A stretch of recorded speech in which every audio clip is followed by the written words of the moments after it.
Good morning students, start करते हैं 13th अप्रैल की करंट अफेयर्स की एमसीक्यूज सीरीज की class. So let's begin. The first question is, who is the first human to go to space? सबसे पहले कौन सा ऐसा इंसान था जो स्पेस में गया था? Option A is Yuri Gagarin, option B is Kalpana Chawla, option C is Neil Armstrong and option D is Christina Koch. इसके बारे में हमने एक शॉर्ट वीडियो बनाई थी मैंने आज ही, इसका लिंक यहाँ पे भी आपको डिस्प्ले हो रहा है और इसका लिंक आपको डिस्क्रिप्शन बॉक्स में भी मिल जाएगा। पहले इंसान जो स्पेस, इसका आंसर है option A, that is Yuri Gagarin. Yuri Gagarin 12 अप्रैल 1961 को स्पेस में जाने वाले फर्स्ट ऐसे ह्यूमन बीइंग थे। क्योंकि आज 13 अप्रैल है, कल उनकी ये स्पेस में जाने की एनिवर्सरी थी, तो ये क्वेश्चन मैंने इंक्लूड किया है। ये द हिंदू में वहां पर न्यूज आई हुई थी। आपको ध्यान में रखना है क्योंकि क्वेश्चंस ऐसे जो कॉलम्स में होते हैं कई बार पूछ लिए जाते हैं। तो इसका आंसर है option A, that is Yuri Gagarin. Next question is, which country has decided to shut down its remaining nuclear plants to fulfil its green ambitions? कौन से देश ने डिसाइड किया है, फैसला लिया है कि जो भी वहां पर अभी चल रहे हैं न्यूक्लियर प्लांट उनको भी बंद कर देंगे? ऐसा वो क्यों करेंगे? अपने ग्रीन एम्बिशंस यानी कि ग्रीन एनर्जी को, रिन्यूएबल एनर्जी, ऐसे जो टारगेट्स हैं उनको फुलफिल करने के लिए। ऑप्शन ए है फिनलैंड, ऑप्शन बी है जर्मनी, ऑप्शन सी है स्विट्जरलैंड एंड ऑप्शन डी है फ्रांस। रिसेंटली जर्मनी ने ये अनाउंस किया है कि वो रेडी हैं, जो भी इसके रिमेनिंग यानी कि बचे हुए न्यूक्लियर प्लांट्स हैं उनको बंद करने के लिए, उनको फेयरवेल देने के लिए, टू बिड एडीओ होता है कि फेयरवेल देने के लिए। इसका आंसर है जर्मनी। जर्मनी ने डिसाइड किया है कि जो उसके 3 रिमेनिंग न्यूक्लियर प्लांट्स हैं उसको भी वो बंद कर देगा और अपने ग्रीन एम्बिशंस को फुलफिल करेगा विदाउट एटॉमिक पावर। तो आपको ये याद रखना है, ऐसा कौन सा देश है? जर्मनी। ये आपका इन्वायरमेंट का पार्ट है, बहुत क्वेश्चंस इन्वायरमेंट के टॉपिक से आते हैं और तब स्टूडेंट्स कंफ्यूज होते हैं कि कहाँ से ये क्वेश्चन आया, हमने तो बुक्स में पढ़ा नहीं है, कहाँ पे था। तो ये बहुत छोटे छोटे कॉलम्स में न्यूज़पेपर में आता है, आपको ध्यान में रखना है। इसका आंसर है जर्मनी।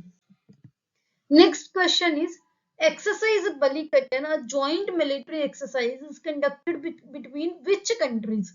बलिकट्टन नाम की एक्सरसाइज जो कि एक जॉइंट मिलिट्री एक्सरसाइज है, कौन से देशों के बीच में होती है?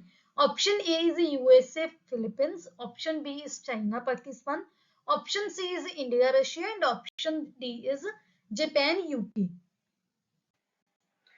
फिलीपींस और यूएसए ने अपनी सबसे बड़ी largest ever joint military drill या जॉइंट मिलिट्री एक्सरसाइज स्टार्ट की है। यूनाइटेड स्टेट्स यानी कि यूएसए ने 12 अप्रैल को प्रॉमिस किया है कि वो फिलीपींस को डिफेंड करेंगे एक डिस्प्यूट राइफ साउथ चाइना सी में। साउथ चाइना सी जो कि बहुत डिस्प्यूटेड टेरिटरी है, वहां पर डिफेंड करने के लिए यूएसए ने प्रॉमिस किया है और दोनों ने मिलकर अपनी सबसे बड़ी जॉइंट एक्सरसाइज अनाउंस की है, लॉन्च की है। इसका मेन रीजन है कि जो चाइना है उसकी ग्रोइंग असर्टिवनेस को, उसको उसके अगेंस्ट ये काम करेंगे। अराउंड 18,000 ट्रूप सोल्जर्स इसमें पार्ट लेते हैं और ये एक एनुअल एक्सरसाइज है, हर साल होती है, जिसका नाम है बलिकट्टन, या फिर इसको फिलीपींस में फिलिपिनो की भाषा में बोलते हैं shoulder to shoulder. Shoulder to shoulder या बलिकट्टन ये एक्सरसाइज का नाम है। पहली बार ये एक लाइव फायर ड्रिल भी इंक्लूड करेगी। ये फर्स्ट टाइम हो रहा है जो लाइव फायर ड्रिल वाला है, फर्स्ट टाइम यहाँ पे मेंशन भी है कि फर्स्ट टाइम ऐसे इंक्लूड हो रहा है लाइव फायर ड्रिल। इसमें कहाँ पे हो रही है? ये साउथ चाइना सी में, जो कि चाइना क्लेम करता है कि हमारा सारा जो साउथ चाइना सी है वो हमारा है, वहां पर ये एक्सरसाइज होने वाली है। इसका आंसर है option A, that is USA and Philippines. Next question is, which political party in India is recently recognized as a national party? Option A is TMC, option B is AAP, option C is CPI and option D is NCP. आपको बताना है कि recently election commission of India ने किस political party को India में national party का दर्जा दे दिया है।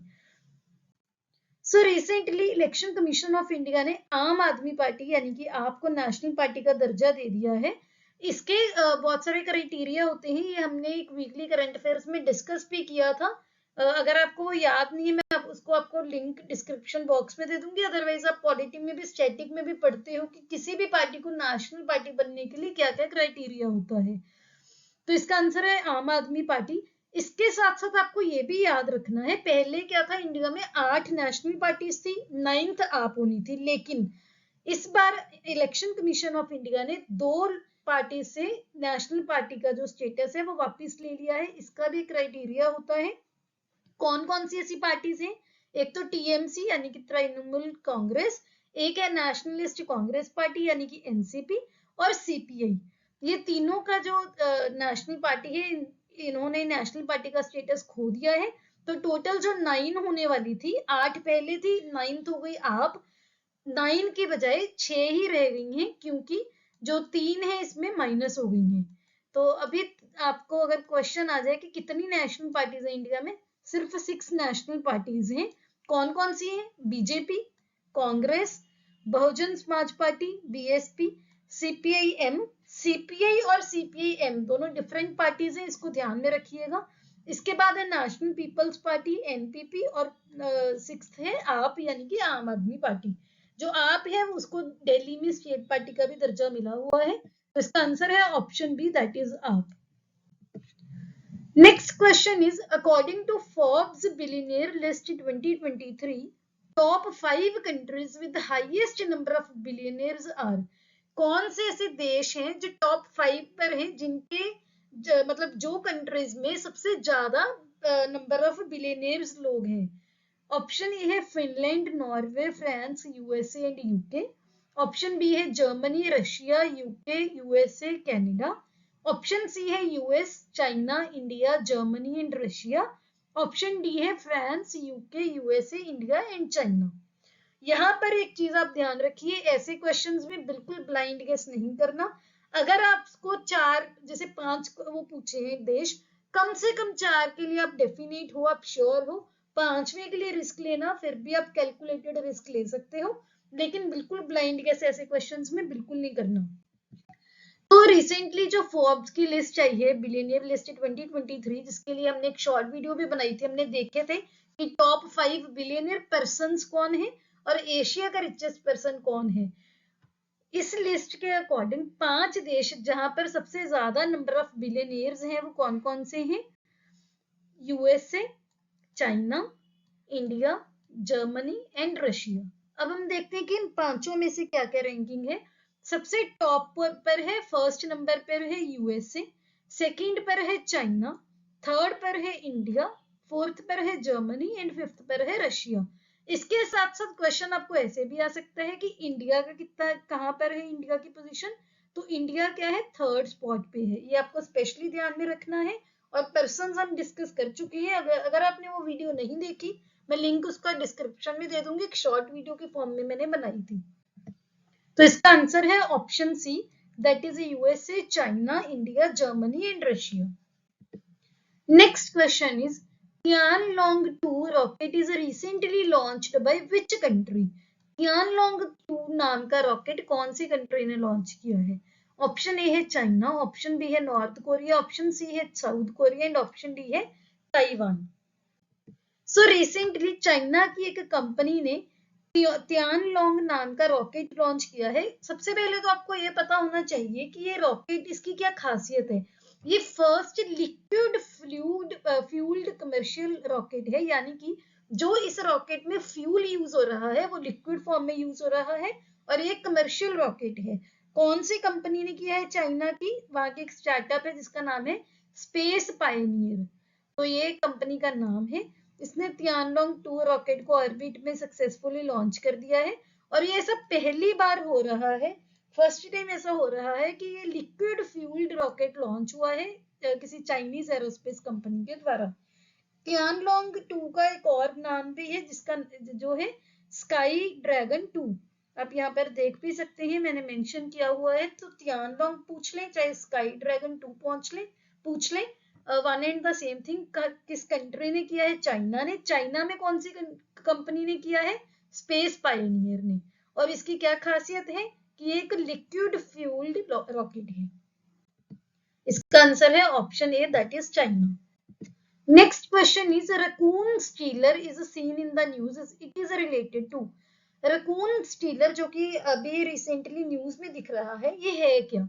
Option A is a new species discovered, एक कोई नई स्पीशीज डिस्कवर हुई है, एक कोई रॉकेट है, कोई मालवेयर है, या एक रोबोट है। तो रकून स्टीलर जो कि एक इंफॉर्मेशन स्टीलिंग मालवेयर है। मालवेयर क्या होता है? एक वायरस की टाइप आप बोल सकते हो, कि जो आपको ईमेल के थ्रू आपके पास आएगा और आपके सिस्टम की सारी इंफॉर्मेशन चोरी कर लेगा। बेसिकली ये न्यूज में इसलिए था क्योंकि रिसेंटली इसने काफी सेंट्रल गवर्नमेंट एंटिटीज को टारगेट किया है, जिसमें से गवर्नमेंट के आईटी डिपार्टमेंट भी है और सेंट्रल पैरामिलिट्री फोर्सेस भी है। ये एक इंफॉर्मेशन स्टीलिंग मालवेयर है जो कि हैकर्स यूज करते हैं सेंसिटिव डेटा को स्टील करने के लिए, चोरी करने के लिए।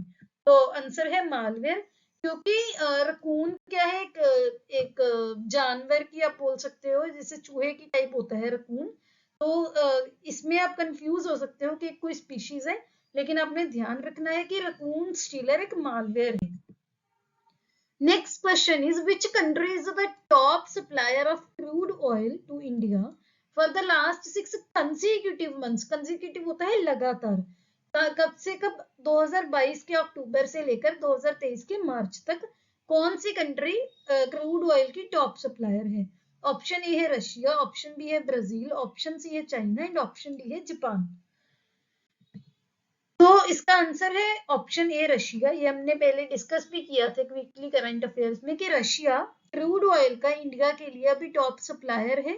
अक्टूबर 2022 से मार्च 2023 तक लगातार ये टॉप पोजीशन पर ही है। Next question is, which states locks यानी कि जो ताले होते हैं उनको रिसेंटली ज्योग्राफिकल इंडिकेशन टैग मिला है? ऑप्शन ए है यूपी, ऑप्शन बी है झारखंड, ऑप्शन डी सी है एमपी एंड ऑप्शन डी है बिहार। सो रिसेंटली हमने एक शॉर्ट वीडियो में डिस्कस किया था यूपी के कौन कौन से प्रोडक्ट्स को जीआई टैग मिला है। बेसिकली 10 प्रोडक्ट है, इसमें अलीगढ़ का ताला भी इंक्लूडेड था। तो इसका आंसर है option A, that is Uttar Pradesh. अगर आपने वो शॉर्ट वीडियो नहीं देखी, इसका लिंक यहाँ पे भी मेंशन है और नीचे आपको डिस्क्रिप्शन बॉक्स में भी मिल जाएगा, आप वहां पर जाके चेक कर सकते हैं। तो इसका आंसर है option A UP. Next question is, the international big cats alliance IBCA recently government of India ने लॉन्च किया था। कितनी उसमें बिग कैट्स की कंजर्वेशन होनी है? कितनी स्पीशीज हैं इसमें बिग कैट्स की इंक्लूडेड? ऑप्शन ए है 3, ऑप्शन बी है 5, ऑप्शन सी है 9 एंड ऑप्शन डी है 7। तो our honourable prime minister Narendra Modi ji ने international big cat alliance launch किया था for the conservation of 7 big cats. कौन कौन सी हैं? Tiger, lion, leopard, snow leopard, cheetah, jaguar and puma. तो ये 7 स्पीशीज हैं, लेकिन इंडिया में कितनी स्पीशीज इसमें से पाई जाती हैं, ये हमने वीकली करंट अफेयर में डिस्कस किया था। अगर आपको याद है तो tell me in the comment section below. तो इसका आंसर है option D, that is 7। I hope आपने क्वेश्चंस अटेम्प्ट किए होंगे। अगर आपने अटेम्प्ट किए हैं तो please tell me your score in the comment section below. ये हमारे सोशल मीडिया हैंडल्स हैं, आप हमें यहाँ पर फॉलो कर सकते हैं। इसकी बिल्कुल फ्री ऑफ कॉस्ट आपको PDF चाहिए, हमें आप हमारे टेलीग्राम चैनल पर मिल जाएगी। ये उसका यूजर नेम है। अगर आपको यूजर नेम से उसको ढूंढने में दिक्कत आती है, उसका लिंक डिस्क्रिप्शन बॉक्स में आपको मिल जाएगा। If you like this video, please hit the like button. Don't forget to subscribe to my channel. See you tomorrow at 8 o'clock. Have a nice day.